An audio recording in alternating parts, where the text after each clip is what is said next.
First contact. In the depths of the Andromeda Galaxy, the Zorgan Empire had reigned supreme for eons.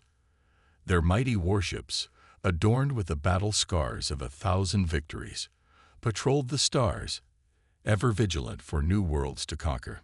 The Zorgans were a proud warrior race, with a rich culture built upon the sacred traditions of combat. To them, war was not merely a means to an end, but an art form, a noble pursuit steeped in ritual and meaning. Their code of honor, passed down through generations, dictated that true strength was found in meeting one's foe face to face, on equal terms.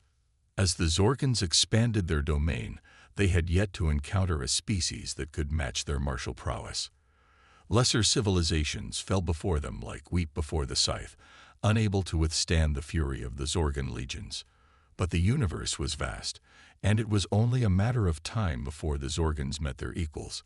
That day came when their long-range sensors detected a curious anomaly at the edge of their territory.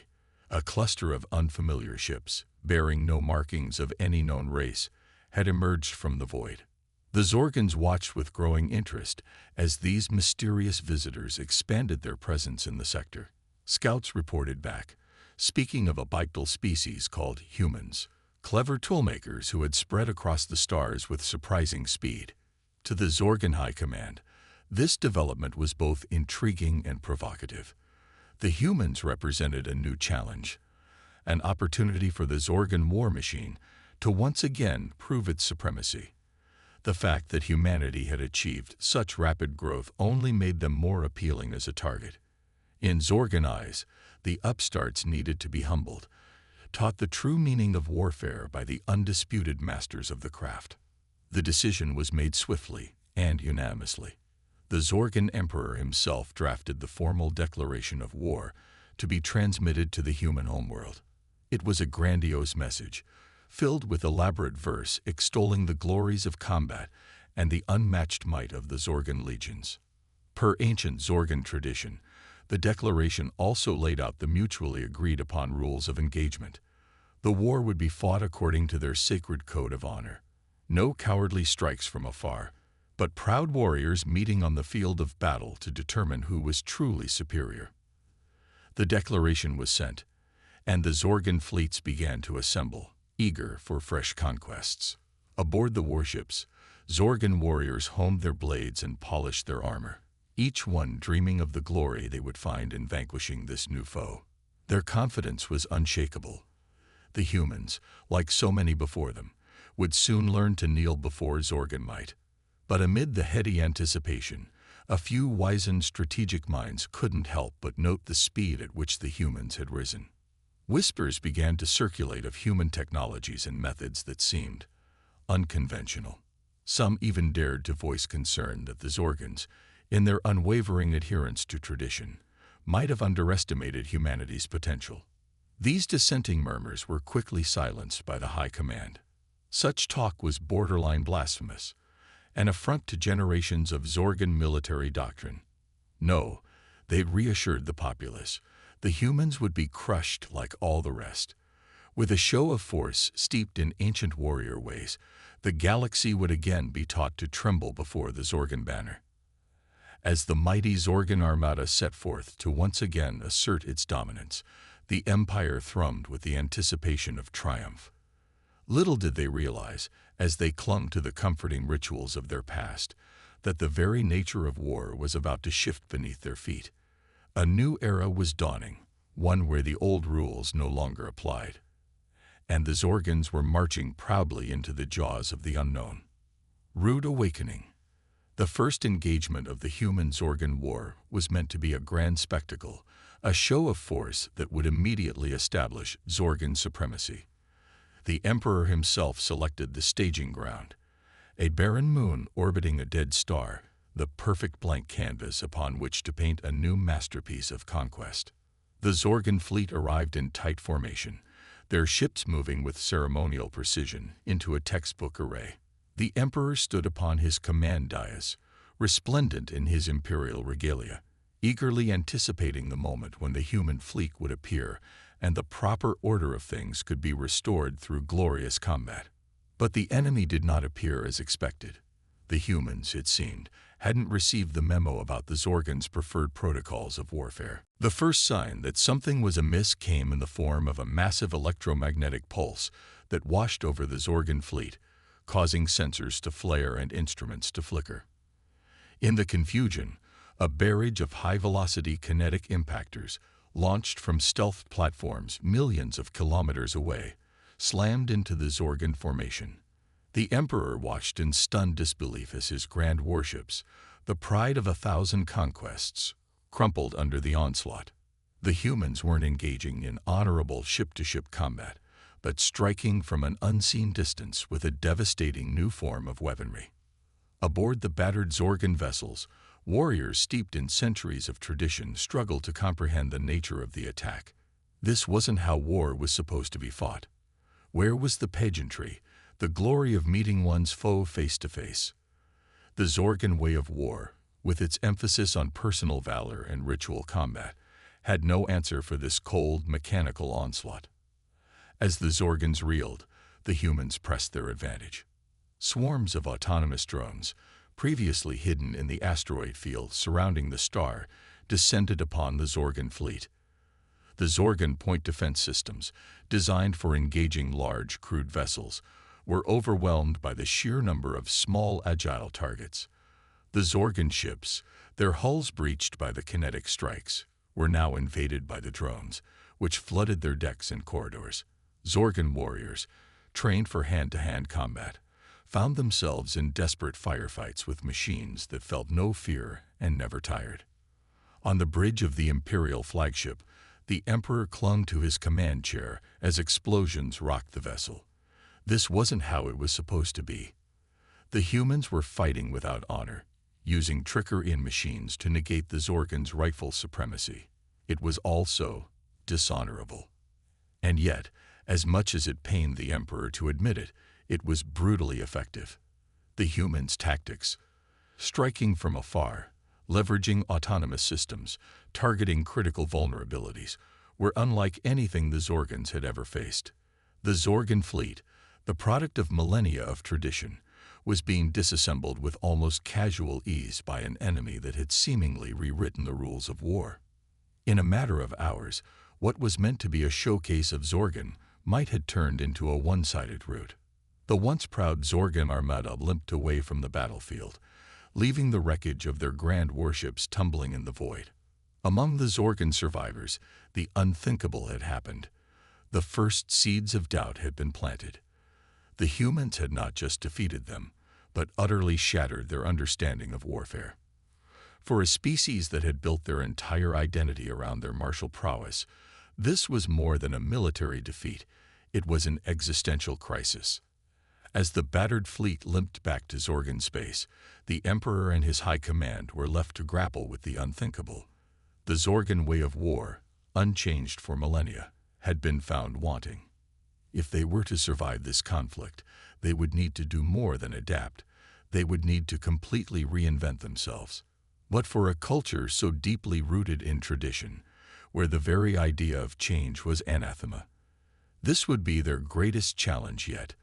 The Zorgans had always believed that they understood war better than anyone else in the galaxy, but as the ashes of their defeat swirled in the stellar winds, they began to wonder if they had ever truly understood it at all. Desperate measures. In the aftermath of their stunning defeat, the Zorgans retreated to their home systems, a once proud empire nursing its wounds and struggling to comprehend the magnitude of what had just occurred.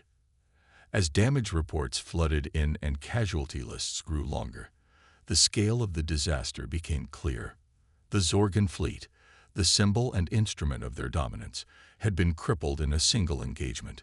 Warships that had conquered 100 systems now drifted as broken hulks, their crews lost to the void. But more than the material losses, it was the blow to their martial pride that left the Zorgans reeling. For a species that had built its entire identity around their skill in combat, defeat was not just a setback, it was a fundamental crisis of faith. In the grand halls of the Zorgan capital, the High Command convened an emergency session. The Emperor, still wearing his battle-scarred armor, presided over a room thick with tension and recrimination. The gathered warlords and admirals, each a legend in their own right, struggled to process the idea that everything they had been taught about war had been proven wrong in a single day. Some clung to the old ways, insisting that they simply needed to fight harder, to be even more unyielding in their adherence to tradition. Others, shaken by the ease with which the humans had dismantled their fleet, argued for a radical change in tactics. The debate raged for days, the normally disciplined Zorgan leadership descending into factional bickering. The idea of adopting human strategies, of fighting from a distance, of using autonomous machines, was repellent to many. It went against everything the Zorgans believed about the nature of true combat. But as reports continued to come in of human advances, of Zorgan outposts falling and colonies being cut off, the reality of their situation began to sink in. The humans, emboldened by their victory, were pressing their advantage. If the Zorgans did not adapt, and quickly, their very existence as a spacefaring power would be at risk. In the end, it was the Emperor who made the decision. In a voice heavy with the weight of millennia of tradition, he gave the order. The Zorgans would fight the humans on their own terms. They would adopt the tactics of their enemy, distasteful as they might be. The very survival of their species demanded it. The change was wrenching. Zorgan factories, which had once turned out swords and shields, now retooled to churn out drones and missiles. Warriors who had trained their entire lives for hand-to-hand combat now had to learn to pilot remote strike craft. The sacred rituals of battle, the heart of Zorgan culture, were unceremoniously discarded in favor of cold, mechanical efficiency. Not all Zorgans accepted this new reality. Some, unable to bear the thought of such a fundamental betrayal of their warrior code, broke away from the Empire, swearing to fight the humans on their own terms or die trying. These traditionalist factions launched their own attacks on human positions, desperate, glorious charges that inevitably shattered against the humans' relentless, unyielding technological onslaught. As the Zorgans struggled to adapt, the humans continued their inexorable advance. Human fleets, their tactics honed in the crucible of that first decisive engagement, cut through Zorgan resistance like a laser through fog. Human cyber warfare specialists swarmed their way into Zorgan systems, sowing chaos and confusion. Human propagandists targeted Zorgan populations, undermining their will to resist. The war had become a grinding struggle for survival, the once mighty Zorgan Empire reduced to fighting desperate rearguard actions as it tried to buy time for its transformation. But even as they embraced the ways of their enemy, the Zorgans found themselves falling further and further behind. The humans, it seemed, had not just understood this new form of warfare first, they had mastered it to a degree the Zorgans were struggling to match. As the Empire teetered on the brink of collapse, the Emperor grew increasingly desperate. In a final gamble, he authorized a plan that would have once been unthinkable: a Zorgan strike team, equipped with the best of their new weapons and technology, would launch a direct assault on a major human system. It was a plan born of desperation, a last-ditch effort to buy time and space for the Zorgans to complete their transformation. As the strike team prepared for their mission, the Emperor could only watch and wait, the fate of his species hanging in the balance. The Zorgans had embarked on a journey into the unknown, casting aside the comforting certainties of their past in a desperate bid for survival. Only time would tell if their desperate measures would be enough, or if the humans' mastery of this strange new way of war would consign the Zorgan Empire to the dustbin of galactic history. Turning point. Among the chaos and desperation that gripped the Zorgan Empire, a young commander named Zirax watched and learned. Unlike many of his brethren, who clung to the old ways even as they crumbled around them, Zirax had an uncanny ability to perceive the shifting tides of war. Zirax had grown up steeped in the traditions of Zorgan warrior culture, his childhood filled with tales of heroic battles and glorious conquests. But he had also always possessed a curious mind, a willingness to question the unquestionable that had often brought him into conflict with his more rigid superiors. When the humans had first shattered the Zorgan fleet, Zirax had been as shocked as any of his comrades. But where others saw only disaster, He saw opportunity. The humans had not just defeated the Zorgans, they had exposed the flaws in a way of war that had gone unchallenged for far too long. As the Empire struggled to adapt, Zirax immersed himself in the study of human tactics and technology. He pored over captured human databanks, analyzing each engagement for insights into their strategy. He spent long hours in the simulators, testing new formations and attack patterns. To Zirax, it was clear that the Zorgans' only path to survival lay in a complete reimagining of their approach to combat. They could no longer afford to see war as a ritualized contest of individual valor. They had to learn to think like the humans, to make war a coldly calculated exercise in efficiency and technological superiority. But Zirax also understood that the Zorgans could not simply copy the humans. They had to find a way to integrate human strategies with their own unique strengths and culture. The Zorgan warrior spirit, their unbreakable will and fierce pride, could still be a potent weapon if it could be channeled in new ways. Zirax began to gather a group of like-minded officers around him, warriors who shared his vision of a new Zorgan way of war. Together, they began to experiment with radical new doctrines, hybrid strategies that blended human-style deep strikes and autonomous systems with traditional Zorgan shock tactics and close-quarters combatives. As word of their successes spread, Zirax and his followers began to attract more and more support within the military. Many Zorgans, particularly among the younger generation, were eager for a new approach, one that could restore their place of dominance in the galaxy. But Zirax also faced bitter opposition from the old guard, the traditionalists who saw his ideas as a betrayal of everything Zorgans held sacred. To them, Zirax was little better than a heretic, a traitor leading the Empire down a path of cultural suicide. The tension came to a head when Zirax proposed a daring plan to the High Command. The humans, he argued, had grown complacent in their technological superiority.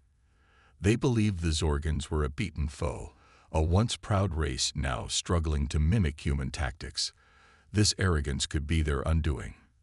Zirax's plan called for a Zorgan fleet, equipped and trained in his new hybrid doctrine, to launch a surprise attack on a major human staging point. The humans, expecting the Zorgans to either cling stubbornly to their old ways or to launch a clumsy imitation of human tactics, would be caught off guard by a Zorgan force that could strike with the precision and flexibility of the humans, but with the speed and ferocity of the Zorgan warrior tradition. The risks were enormous. If Zirax's gambit failed, it could leave the Empire more vulnerable than ever. But if it succeeded, it could be the turning point the Zorgans so desperately needed, a chance to seize back the initiative and prove that innovation, not just blind imitation, could be the key to victory. In a tense meeting of the High Command, the debate raged for hours. The traditionalists argued vehemently against Zirax's plan, denouncing it as a reckless gamble that risked everything on an untested theory. But Zirax's passion and the cold logic of his arguments began to sway key members of the leadership. In the end, the Emperor himself cast the deciding vote in favor of new rules of engagement. Zirax's audacious plan was met with a mix of excitement and trepidation across the Zorgan Empire. Some saw it as a chance for redemption, a bold stroke that could reverse the tide of the war. Others feared it was a desperate gamble, one that risked consigning the Zorgan species to the annals of history. But Zirax and his team were resolute. They threw themselves into preparations with a fervor that bordered on the religious. Warships were retrofitted with new weapons and sensors. Their crews drilled relentlessly in the new tactics. Autonomous drones were programmed with new swarm algorithms, designed to overwhelm and confuse human defenses. Elite Zorgan warriors were trained in lightning-fast boarding actions, learning to fight in the cramped, chaotic confines of human ships. As the Zorgan fleet neared the human staging point, a sense of grim determination settled over the crews. This was their moment, their chance to prove that the Zorgan warrior spirit could still triumph, even in this strange new era of warfare. The attack, when it came, caught the humans entirely off guard. They had expected another frontal assault, another clumsy imitation of their own tactics. Instead, they found themselves facing the Zorgan fleet that seemed to have reinvented itself overnight. Zorgan drones swarmed human sensors, creating a blizzard of false targets and jamming signals. Zorgan warships, moving with a fluid grace that belied their size, slipped past the fixed defenses to strike at the heart of the human fleet. And when the two fleets finally collided, it was the Zorgans who held the advantage in the brutal shipboard melee, their warriors' speed and ferocity overpowering the human crews. For the first time in the war, the humans found themselves on the back foot, scrambling to adapt to an enemy that had turned their own strategies against them. The battle raged for hours, the void lit by the flashes of exploding ships and the trails of millions of drones locked in intricate duels. In the end, it was the Zorgans who emerged victorious. The human fleet, battered and bloody, was forced to withdraw, leaving the staging point in Zorgan hands. It was a stunning reversal, a triumph that sent shockwaves across the galaxy. For the Zorgans, it was a moment of vindication. Zerax's strategies had been tested in the crucible of battle and had emerged victorious. The old guard, the traditionalists who had opposed him at every turn, were forced to acknowledge the power of this new way of war. But for Zerax himself, the victory was bittersweet. As he stood on the bridge of his flagship, surveying the wreckage of the battlefield, he couldn't shake the feeling that this was only the beginning. The humans, he knew, would not take this defeat lightly. They would adapt, as they always had, and the war would enter a new phase. In the weeks and months that followed, Zerax's prediction proved all too accurate. The humans, stunned by their defeat, threw themselves into the development of new technologies and strategies designed specifically to counter the Zorgan threat. The war escalated to new heights of destruction, with each side straining to outdo the other in a relentless cycle of innovation and countermeasure. As the conflict ground on, it became increasingly clear to both sides that there could be no true victory, no return to the old status quo. The very nature of warfare had been irrevocably changed, and with it, the balance of power in the galaxy. It was Zerax who first proposed the unthinkable, a truce, a negotiated end to the conflict. To many Zorgans, the very idea was anathema, a betrayal of everything they had fought for. But Zerax argued passionately that the true victory lay not in conquest, but in survival, in ensuring that the Zorgan way of life could endure in this new era. Slowly, painfully, the two sides came to the negotiating table. It was a process fraught with distrust and recrimination, with each side wary of the other's intentions. But as the talks progressed, a new respect began to grow between the erstwhile enemies, a respect born of a shared understanding of the new realities of war. In the end, the Treaty of Zerax, as it came to be known, was a document that reflected this new understanding. It laid out a framework for coexistence, for a balance of power that recognized the strengths and legitimate interests of both species. It was an imperfect peace, to be sure, but it was a peace nonetheless. For the Zorgans, the treaty represented a fundamental shift in their self-image. No longer could they see themselves as the undisputed masters of warfare, the conquerors destined to rule the stars. Instead, they had to learn to live as equals in a galaxy that had grown far more complex than their ancient warrior codes could have ever imagined. But as Zerax watched the final signatures being affixed to the treaty, he couldn't help but feel a sense of hope. The Zorgans had been tested as never before, forced to question everything they had ever believed about themselves and their place in the universe, and yet they had endured. They had adapted, evolved, and in doing so, they had found a new strength, a resilience that went beyond mere martial prowess. The future, Zerax knew, would be filled with challenges. The galaxy had entered a new era, one where the old certainties no longer applied. But the Zorgans would face these challenges as they always had, with courage, with determination, and with an unshakable will to survive. As the ink dried on the Treaty of Zerax, a new chapter in the history of the galaxy began. A chapter written not in the blood of conquest, but in the bonds of understanding. And at the center of it all stood the Zorgans, a species reborn, ready to face whatever the future might bring.